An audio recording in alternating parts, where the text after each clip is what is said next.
దేవుడు విశ్వాసాన్ని ఎంతగా గౌరవిస్తాడో ఒక మనిషి జీవితం ప్రపంచానికి చూపించింది. అతడు ప్రసిద్ధి కోరలేదు, కీర్తి కోరలేదు, కాని ప్రార్థనతో పర్వతాలను కదిలించాడు. అతనే జార్జ్ ముల్లర్.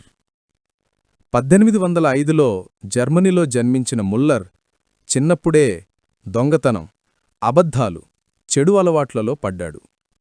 కాని ఒక చిన్న ప్రార్థన సమూహంలో దేవుని ప్రేమ అతని హృదయాన్ని స్పృశించింది.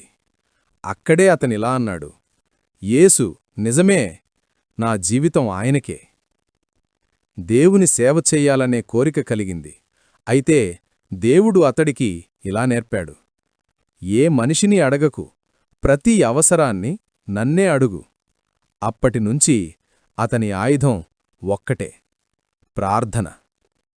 ఇంగ్లాండ్ వీధుల్లో ఆకలితో తిరిగే అనాథ పిల్లల్ను చూసి ముల్లర్ మనసు కరిగిపోయింది.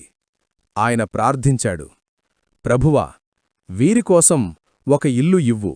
సొమ్ము కేవలం 2 పైసలు, కాని దేవుని దగ్గర కొరతలేదు. ఒకరోజు ఉదయం వంటగది ఖాళీ, ఒక్క కాసులూ లేవు.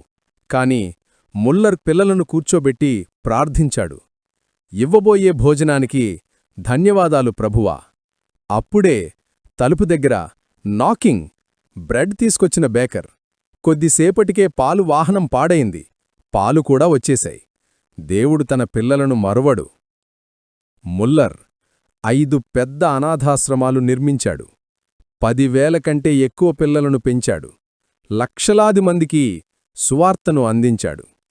అతడు ఎప్పుడూ ఎవరివద్దా డబ్బు అడగలేదు, కేవలం దేవునిని మాత్రమే అడిగాడు.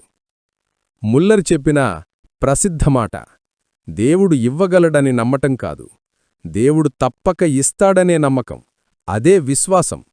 అలాంటి విశ్వాసం దేవుని అద్భుతాలు చూసింది. 92 సంవత్సరాల వరకు జీవించి ప్రతిచోటా దేవుని విశ్వాసాన్ని బోధించాడు. అతని జీవితం ఒక సాక్ష్యం. ప్రార్థన వృధా కాదు, ప్రార్థనలో శక్తి ఉంది. ప్రార్థన పరలోకం నుంచి సమాధానం తెస్తుంది.